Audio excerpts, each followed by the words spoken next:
A closed-door meeting taking place for parents in West Warwick tonight after allegations were made that have sparked an outside investigation. I'm Mike Mott's telephone. And I'm Shannon Heggie. The superintendent, in a letter to parents, said the investigation is into an alleged incident involving members of the high school football team. She wrote that a number of players are now suspended from football activities. 12 News reporter Amanda Pitts joins us now from West Warwick with how parents are reacting tonight. Amanda? Well, we weren't allowed inside as media because we were told this was a closed-door meeting for parents only. But we did catch up with one parent outside who said she's frustrated with how this whole investigation has played out.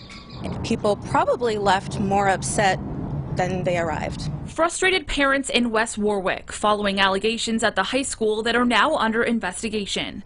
In a letter to families on Wednesday, West Warwick Public School Superintendent Karen Tarasevich wrote that she received information about a, quote, alleged incident involving several players on the West Warwick High School football team on the evening of November 10th and reported it to West Warwick Police and the Department of Children, Youth and Families the next day. On Thursday, an informational meeting for parents only took place at the high school. There was a lot of concern brought up by parents of the football team who are not happy about the football team being named. The superintendent in that letter went on to write, quote, given the serious nature of the allegation made and the possibility that some members of the football team violated our anti-hazing and or anti-bullying policy, 7 students who are members of the football team have been suspended from all football-related activities.